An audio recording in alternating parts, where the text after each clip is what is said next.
Good morning, everybody. This is Stacy Turner. Welcome to our DMOpro Zoom. I hope you had a great weekend. We have some rain today, which is nice in the desert. We've had some rain the last couple days. I hope you guys have. No, somebody's shaking your head. No, Barb needs the rain or no rain. Rain good, rain bad.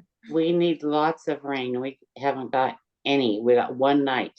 Ah, yes. It's been super dry here too, so we're happy for some moisture. So I just was thinking about this weekend and just how much I appreciated you guys and just your grace last week as we dropped our youngest off at in Lubbock. She's going to a dental assisting school there. And somebody was asking, like, so how's it going? And I was like, oh my gosh, I'm so thankful for FaceTime, right? That we can stay connected and actually see each other.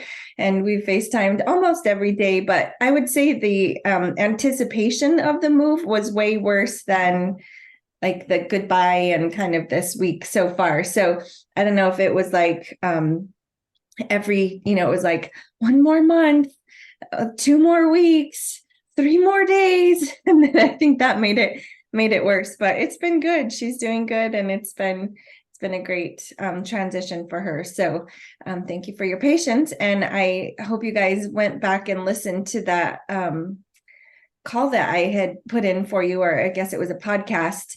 It was an excellent podcast from Kristen Voss, and she's got some great programs, especially the 3-day ones that she will do. There's a lot of content that's excellent in those. Same thing for Brandon Barber. I really like his as well. Bob Heilig, excellent resources for you guys. I know a lot of you are plugged into those. So in one of our groups, it was actually a Brandon Barber coaching group that we had.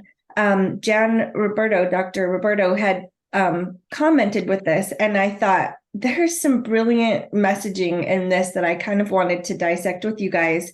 But she said, after 18 years, I have discovered it's really not about a new skill set, but about having the energy, focus, and acceptance to just do what we need to do.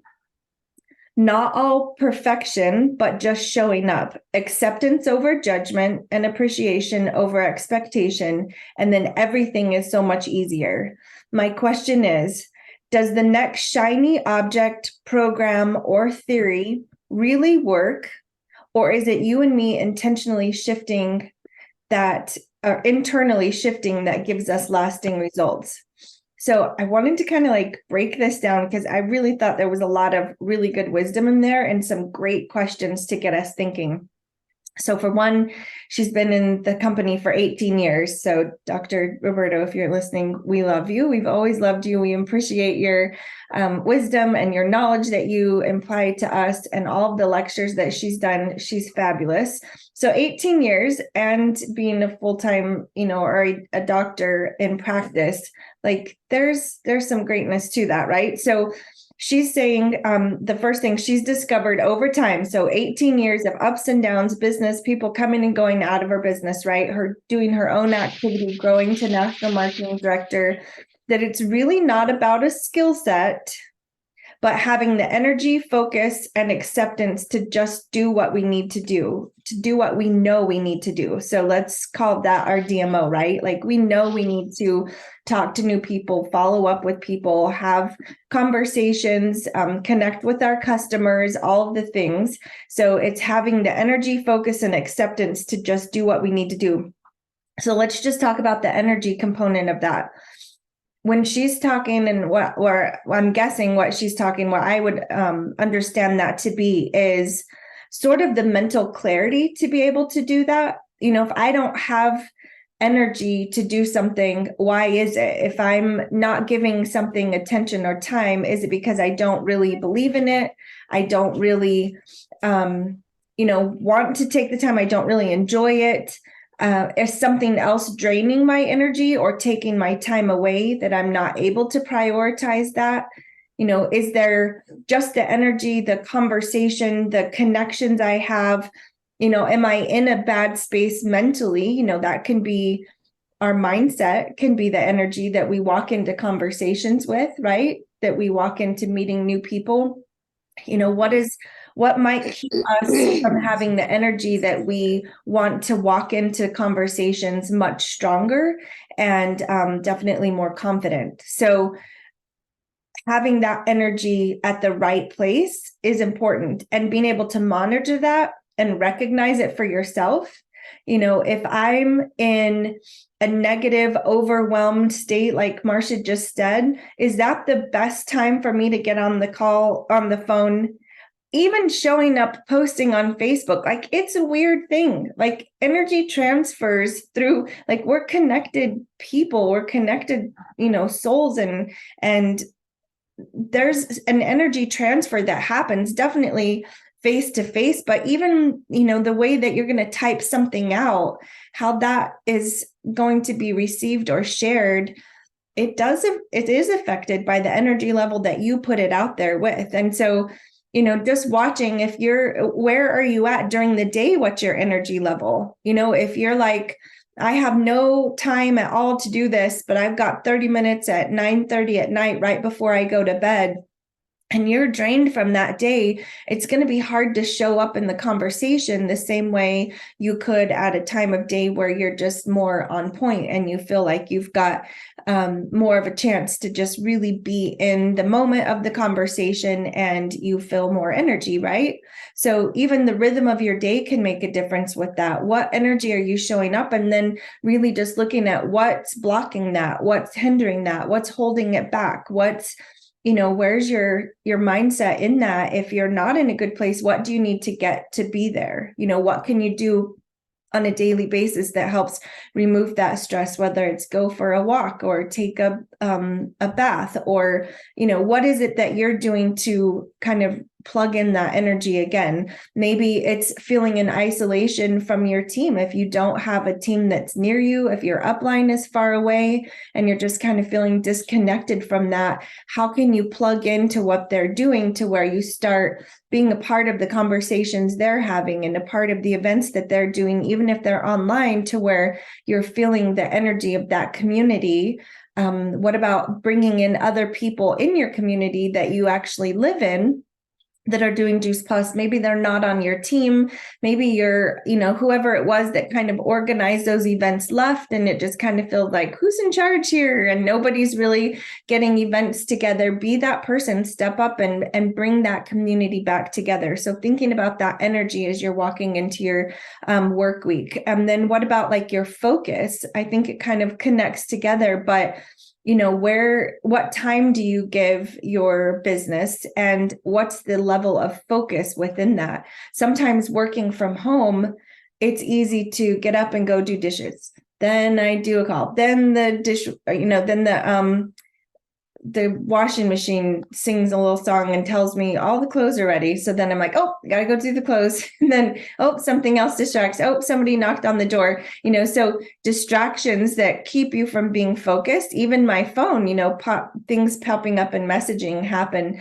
I love working in the car with Jarrett driving, and then me just like sitting in the passenger seat. I'm like, I can click out a ton of activity because I don't feel the distraction of everything else around me. So can you focus? Do you have an area in your life that you can go to in your house that you can focus on or go to? I've said before, when my kids were little, 1 hour a week on Thursday nights, I would go sit in the car in the garage, because the kids didn't think to look for me in the garage. Jarrett knew that he was in charge of them, and they never look for you. If they open the garage door, just stay still, and they don't see the movement, and the car is still there. So they're like, Mom's got to be here somewhere. They'll go for the next 45 minutes still looking for you. It's like a fun Easter egg hunt for them or something. But it's like, I just needed 1 hour. Just give me 1 hour that I could really get on the phone with people and call them before it got too late. So it was Thursdays at 7:00 that I would take that 1 hour. So she said, having the energy, focus, and acceptance to just do what we know we need to do. And I think that word acceptance, let's focus on that for a second. So the acceptance to do what we know we need to do. So I think sometimes we want the easier route. where's the easy button? What's the next thing that's going to make this business? Oh, okay, posting on social media. Okay, I'll just post on social media, and then all these people are going to flock to me, and they're going to just say, I'm ready to order. This is exactly what I've been looking for. What's the perfect post? What's the perfect verbiage that I need? What's the book? Oh, this book is fantastic. If I read this book, that book is going to change my mindset. Everything's going to be perfect. I've had, people upline in my business. They're like, this is the book we've been looking for. This is the system we've been looking for. This is the exact, we've needed this. If we can all, just really adapt to this, then it's going to just go forward and it's going to take off. And we're going to, this is what this is our savior in our business. I can tell you program after program after program through the years, things that have come up. The sales funnel, those of you guys that have been around for a while, there was this huge talk about the sales funnel, the hole in the bathtub. If we can figure out how to put the plug in that bathtub, that will be the thing. And one of my team members, I'm not sure if she's on here listening or she'll listen later, but she said, Stacy, I need you to teach me what do I need to say? What do I need to do to invite people so that they come to the event? Because I invite 5 people to the event and nobody showed up and it just sucks. And I was like, I just started laughing and I was like, oh, if I knew that, if I knew the perfect verbiage to give you, if I knew that everyone I invite to something shows up, there would be no frustration, right? There's sort of an acceptance that has to take place in that, an acceptance of people don't do what we want them to do on our timetable. They just don't. I can barely make myself do what I want me to do on my own timetable. It just doesn't work that way. If people have busy lives, they've got noise in their lives. There's just a level of acceptance that needs to be there, of an acceptance of what? Customers cancel. We hate it. I hate it when a customer cancels. But I had to come to the point where I realized they do have that right, and it's not a direct reflection of me all the time. They have the choice to choose to come in or out of the product.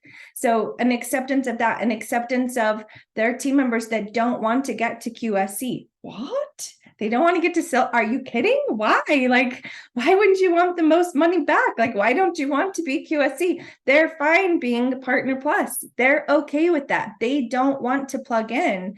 I have to be able to accept that. A sales coordinator that decides I don't want to do this anymore. That's the hardest one. POB sales coordinators that you're like, what? How can you walk away from this? But they get to choose that. So a level of acceptance of, it's just kind of a wave. There's going to be people come in your business. There's going to be people come out of your business. There's no way that we just keep everyone and everyone stays and nobody quits and nobody cancels. I mean, wouldn't we love that? But it's just not going to happen. So a level of acceptance of that side of things too, of an acceptance, we have to do DMO. We've got to do customer care. We have to invite people to the business. We lead people and guide them to getting to the next position that they want to. Follow-up is a thing. I wish I could just say, in conversation, I've had team members say, you know what, I'm just not a good salesman. And I talk to people about Juice Plus, but nobody in my life is interested. They're just not ready to buy. And I know that there's a process, there's a system in place that when we have a conversation, we give them a resource, right? We connect them to a video, then we follow up with them, and then we connect them to another resource, and then we follow up with them, and then we connect them to another resource, and we invite them to an event, and then we connect them to another resource until that's really on their time, and then they order, and we take care of them. You're right. There's a whole process. We've talked about that. I would love it if I just said, yes, for sure. I'll just talk to people. I'll just casually bring it into conversation. And then all those people just start calling me whenever they're ready. It's just not the way business works. It's not the way sales works. It's not the way life works. It's just not, right? So an acceptance of that side of things too. Just doing what we need to do, not at perfection, but showing up. It's not about doing something perfect. There's no perfect verbiage. There's no perfect presentation. There's no perfect conversation. Just being present, that's the most important thing. Just doing it, right? showing up, making the call, sending the text, posting on Facebook. You get better as you do it. And you know how you get better? By doing it bad. Like really, it's not like bad, but it's not your best, right? You're going to be better a year from now than you are today. If you keep moving forward, you'll be a better at conversations a year after that. And you're going to keep reading and you're going to keep feeding your mind and you're going to keep growing and you get better and better, but you kind of have to do it bad at first. Sadly, that's kind of the way it of all things, right? Like think about a new job that you went to. At first, you're like, I don't know what I'm doing. And somebody has to train you and you make mistakes and you're like, I'm so sorry. I didn't get that paper filed right or whatever it was. And then you get better at it. The more competent you become through just action from the activity of doing it, then your confidence builds and you make less mistakes because you actually know what you're doing. So accept that there's not going to be a perfect way to do this, a perfect verbiage. It's just doing it. It's doing it hard. It's doing it wrong. It's just doing the activity. So it's about showing up, not waiting for the perfect time. So we've talked about this before too. Like, you know what, as soon as the kids get back into school, I'm going to really do this business. As soon as they're back in school, then we're going to be doing that. Well, after Labor Day, I mean, because there's a vacation and people are going to be going out of town, but after Labor Day, I'm going to get one of those events on the calendar and I'm going to do some events. And then you guys are laughing because you know it's true, right? Like it's a discussion I have in my own head. Just get the calendar out, put a date and just do it. Like there is no perfect time. Well, we got to be careful not to have, when do people have games? And I mean, there's some strategy to picking the date. I do understand that, but there's no perfect time to do these. And so it's just, let's get the events on the calendar. So acceptance over judgment, it's usually judging ourselves or judging somebody else's behavior. I was reading a book this week and it talked about unwritten rules, unenforceable rules that we put on other people. It's not something I can make them do. I cannot enforce this rule, but in my head, there's an unenforceable rule. It's not written down. It's not even discussed. It's not talked about, but in my head, there's a rule. And then the frustration comes when somebody doesn't apply themselves to my rule. They don't follow my rule. They don't do what I had. And it's, an expectation, right? That's basically the definition of an expectation. It's an unrealistic, unwritten rule that I can't enforce. I can't enforce that rule. So then that creates frustration over me, which would be true for business, but pretty much any relationship that we're into. So acceptance over judgment and appreciation over expectation. So just thankful that you have somebody show up at the event, right? Thankful you had 5 people respond, but they weren't able to come. At least you know that there's some interest. Thankful that, you have customers. Thankful that you do have team versus expecting their team. I just drives me crazy when somebody will say, well, my business would be a lot further if the team that I had would actually do something. Careful, guys. Really be careful with that thought process. It will take you down a very ugly trail faster than you want to go. Can we appreciate the team that we have and we see them for the value that they add? Because all of the points count, all of the volume counts, and you're going to have fewer people that really run with this and do this, but all of that volume doesn't come from those 5. It comes from the 30 direct to you when you're making national marketing director. So that means 25 other people's small amounts of points or lesser amount of points are also needed to make that NMD position, not just the 5 sales coordinators that are bringing in more volume, right? So appreciation over expectation. And then everything does become easier because your mind is clear. You're in a different spot. Just an attitude of gratitude will take us so much further than that expectation. So then she ends with, my question is, does the next shiny object or the program or the theory that we have, does it really work? Is that what we're looking for? Oh, this next great thing. Oh, this next little piece. Oh, this thing, if I can just, do this, then everything's going to work out fine. Then I'll have this business. Or is it just you and me internally shifting? So keeping our mindset where it needs to be, that gives us that lasting result, the lasting result of continued growth over time, not jumps, peaks, and valleys of, ton of people coming in and then a ton of people losing and are, getting out, and we lose business and we lose numbers. Like, that's no fun. But can that consistent growth? So I just thought that was really great wisdom for all of us. So let's just think through our mindset. Where's my thinking? What thought most often plays in my head when I think about my business? Like, just think about that. If you're thinking, not somebody asks you, because we know the answer that we're supposed to give, right? The Sunday school answer. We always talk about that. But like, what's the answer what's the thought that most often plays in your head? And it shifts and changes. But for a couple of months, I was just disappointed. I really was. I was disappointed my check was down. I was disappointed I had lost a sales coordinator. I was disappointed that, newer team members really weren't stepping up, or I really wasn't bringing in new team members. So disappointment cannot be in a place that I could stay in, right? Like, there's not a lot of great business results that are going to come from an attitude of disappointment. So I had to address that. I couldn't just make it go away. I couldn't just think my way out of that. I had to actually work through that disappointment. I had a coaching call with an upline. I had with more than one. I went to some counseling with my mother-in-law. Like, I had to work through that disappointment and get to a place where I was back to gratitude. But what's the thought that goes through your mind when you think about your business? What is it? And so, are you feeding that thought? How are you feeding that thought? Do you give it a lot of energy? Do you give it a lot of time? Do you let it roll around? Maybe it's just the thought of, it's a doubt. It could just be a doubt. Is this really for me? Is this what I need to be doing? Maybe this isn't where I should put my time. Should I be doing something else? Just that doubt that's always there. It's almost like in a relationship, if you're always thinking, did I marry the right person? Did I miss my Mr. Right? And then it's like an open door that's always in the room with a chance to go out of, versus just a solid commitment. Like, what we do is good work. What you guys do is really good work. It makes a difference to people.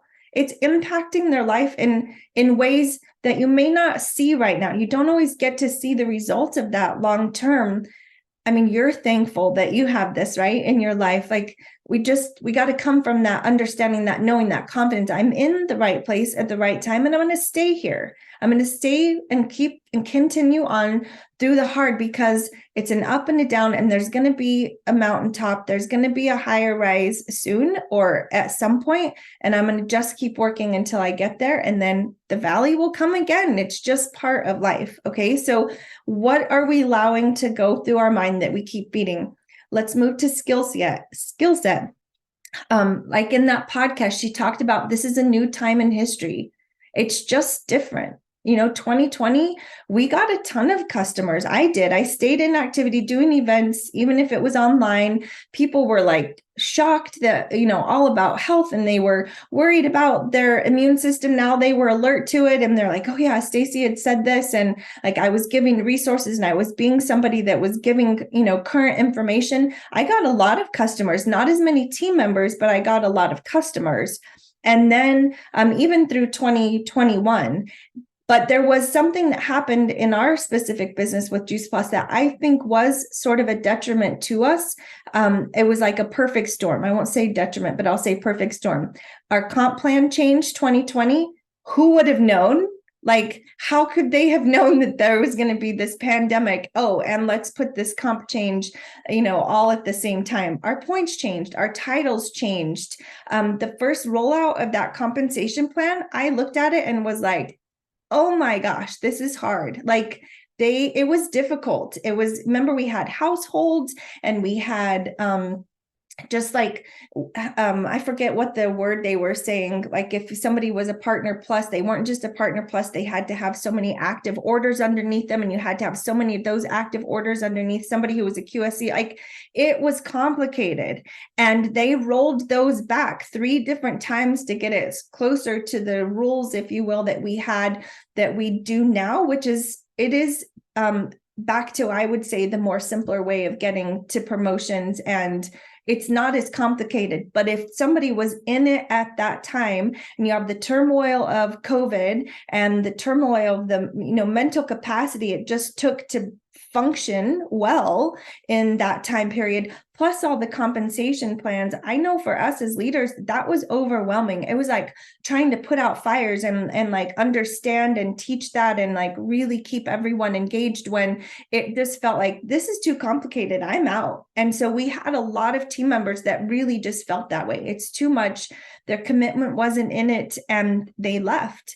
And there were other people that joined during that time, like Lisa saying, this is when I joined. And maybe that even felt complicated, of like, I can't understand this comp plan. And so they just didn't, really put seeds of doubt, like, you can't understand this. Maybe you're not a great leader.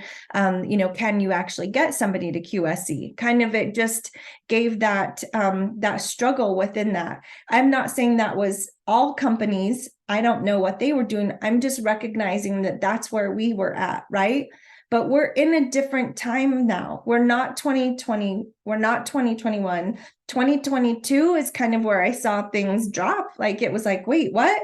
The people weren't as concerned about their their health anymore. Okay, I got COVID, I'm over it. And they stop thinking about that. Then you have inflation really happening, prices go up. And so they're looking at, what do I want to keep in my budget and what do I need to cut out? I saw customers, more of them canceling. But now in 2023, because I kept on with activity, I'm seeing team members rise. More team members coming on board, new team. I can't sit in my business wishing to work with people I had in 2019. In 2019. Some of those people aren't even here, guys, or they're there, they're just not plugged in. And I'm thankful for them, but I can't beg them to come back. I tried, it doesn't work. They don't want to.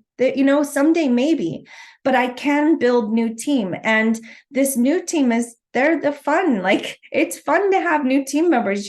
They force you into learning. But it was like 22, I went through sort of a mourning process of like the loss of what I had, and then really prepping myself to go stronger forward. And so it's a lot of personal work that we have to go through, as leaders, as individuals. And I just encourage you, like, shift the mindset, but shift your activity, or shift your skill set too. What needs to shift with that? You can't really just post the same way on social media that we did before. Am I shifting, and am I learning? Am I growing? That's the question I want you to ask. Have I shifted, or am I still stuck in 2020 thinking or wishing that it could be back the way it was before?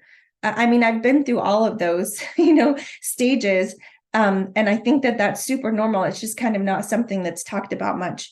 And we'll move to activity. Are you really doing the DMO? Really doing it? Are you talking to new people? New conversations are so important. Book a trade show somewhere. There's craft fairs that are going to be coming up because of Christmas coming in, fall festivals, that sort of thing. Find one and do a booth. If I'm not asking you to come back with 10 customers, you may not come away with any customers, but what it will do is really good practice in starting conversations and getting into conversations and sharing your story. It's excellent work that you can do that builds your confidence of like, I did that. I had 20 conversations today with Juice Plus, and you're like, I'm exhausted, but that was fun. That was good. And you'll see people that and people will come by and they'll talk to you, and people will walk by and not make eye contact with you. It's just part of it. But book a trade show. I'm telling you, there can be great things that happen with that. At least 2 events every month that you're doing yourself. So it could be a team event and a product event. It could be at least 2 events at your house or at somebody's house, but to where you're sharing the product and the business, that you've got at least 2 of those on the book, and then you're inviting to like pick 2 in the month that are online that you're like, okay, that's of interest to me. And I'm telling you, last minute seems to work the best. If your text message of the invitation is long, they won't look at it. This is what people do. It shows up and then they tap on their their watch and they're out. They see you said something, they scroll, it's long, they tap, I'll come back to it. They tapped, meaning it doesn't show up as a new message anymore. They're not going back to it. So what I have found is I will just text, hey, are you in town Thursday night? That's it. So they see that, they can see that's all. And they're like, oh, what's going on Thursday night? So then they answer yes. And then I can say, great, I'm glad you're in town. This is what we're doing. Do you want to come over for dinner Thursday night or whatever it is? So that can be, hey, are you busy tonight? It's like last minute. Or if it's a Zoom, that's super easy. They can watch it from home, right? Like, are you going to be home around 8:30 tonight? And they're like, yeah, where else would I be, Stacey? It's a Tuesday, but if I go into this whole long invitation, they're not going to see it. The message comes through, they tap it, they move on, or they see it on their phone. And I've seen people's phone, they have like 600 unread text messages. Like I don't know how you do that. My email, let's not talk about email. Okay, it's fine. It's fine. So now I don't have a problem with email. No, but like text messages, how do you have that and not answer those people back? But keep it simple to where they will be able to answer you back. Are you using your planner or some system, something, a notebook, something to track the conversations you're having? I've had people say, well, the DMO planner doesn't really work for me. It doesn't work for me either. It never writes people's names on its own. Never even once. It has never picked up my phone, never texted somebody. I mean, seriously, what kind of system is this? I'm just going to fire it right now. It's about us using the planner. It's us working and writing it down. It's just a tracking system, guys. It's a system of reminding us, I need to be having new conversations this week. I need to be, and I will follow up with people I've had conversations with, and I can find them because I wrote their name last week and the week before that. And I have them in one place versus a ton of sticky notes and notes in my phone and just conversations that were there, that it's written down. It's out of the cloud and into a planner, right? Like something that we can see, we can touch. But if we don't write people's names down, it's not going to help us because we're not helping ourselves. So are you writing down the names? Are you writing down the names of the people that you're inviting? It makes follow-up super easy the next couple days because you know who is interested. It makes inviting to the event much easier because it's there. So putting that time into just even at the end of the week, go through your text messages, your Facebook messages, whatever that is, your phone calls, and just record those, write those names down. Even if it's reactive, that's okay. Go back and do it that way. But that's part of it is, the acceptance to just do what we know we need to do. Are we doing activity that really gets results? Ask ourselves that, right? Like, are we seeing orders and team members come in? If not, why? What's the piece of the conversation that's just not really working? Take those conversations to your NMD and say, can you work with me on these 5 conversations? I want to share with you how these last 5 conversations have gone, and have her or him look through those conversations. I can tell typically within 30 seconds of reading those conversations what's off. And if you bring those conversations to your upline, they're going to be able to help you. And it's a lot of times just a little tweak, a tiny little shift in the conversation, the way that it's, presented, that can make a big difference. Or, okay, is there a question at the end? You're expecting them to reply, but you didn't ask them a question at the end. Why do they owe you a response? They don't. You didn't even ask them for a response. Just something little like that can make a big difference. So bringing those conversations to a coaching call can be really helpful. And then lastly, marketing ourselves. How are we showing up on social media? We kind of talked about that. Getting out of the house, doing a booth, something coming up this winter or fall, making friends. What about just meeting new people that are coming into your area, that are moving into town? How are you connecting with them? Because those are the people that actually want friends. all of the friends or, you know, people that have lived in your community their whole lives or for years, they have friends. They're not necessarily looking for new relationships, but new people moving in, they are. How are you reaching them? Is there any way that you can reach out to them? There's a audio that I did called Bloom Where You're Planted. It's a recording. If you haven't listened to that, I give a ton of tips of what I did when we moved into this new town, and I still implement them today. But mostly it's just asking people, hey, you want to do coffee? Would you like to go to lunch? And a lot of times they're like, what? Yeah. I mean, think about it. When somebody says, hey, Michelle, do you want to go to lunch this week? You're like, oh, she chose me. She picked me. Like, yeah, I want to go to lunch. Like, you'll figure out, you'll find a way to go to lunch. And so people like to be chosen. And that's one way that we can just bring them into conversation without expectation. Just go make friends. The conversation's going to happen. People like lead you right to it. And you're like, oh, that was easy. How'd you know we would end up talking about this? Or they've seen something that you posted or whatever. It's going to take you there. Just go make friends and the conversations will happen. Be intentional about dropping little, you know, pieces of information in there that can open the conversation, but just be open to them.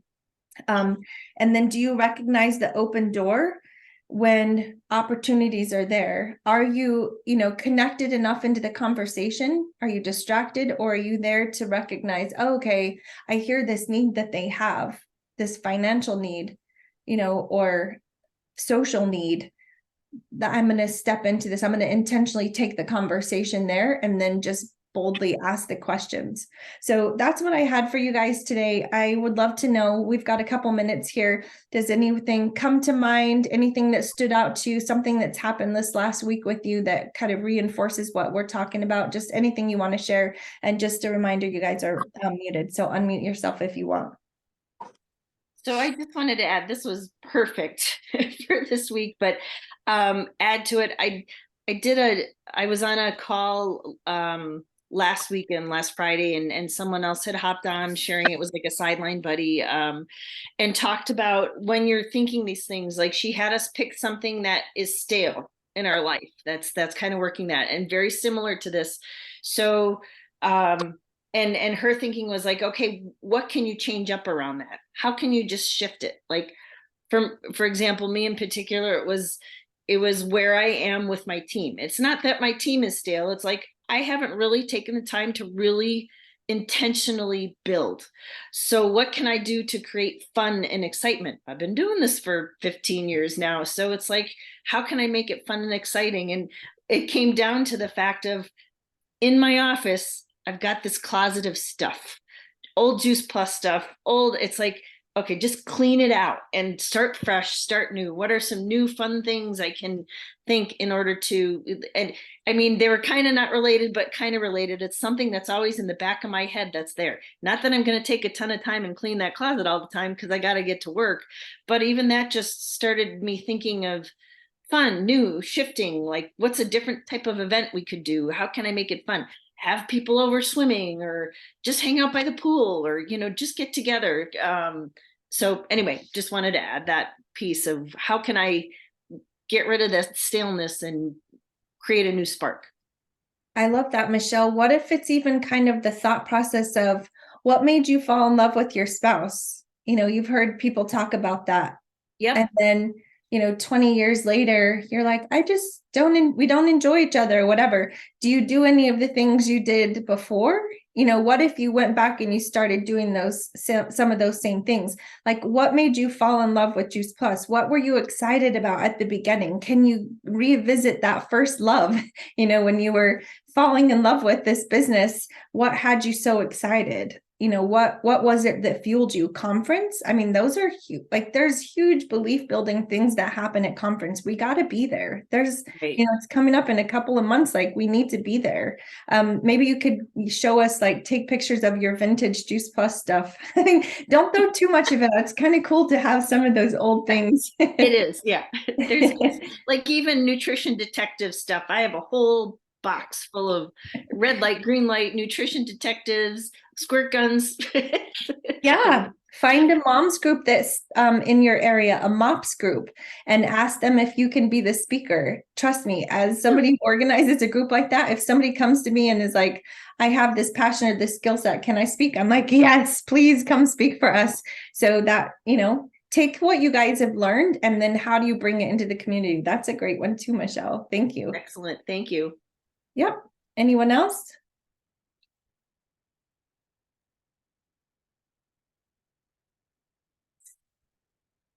All right. Anything? I don't want to make this too long, but I'll give you guys a chance to share. All right. Well, I'm going to stop recording.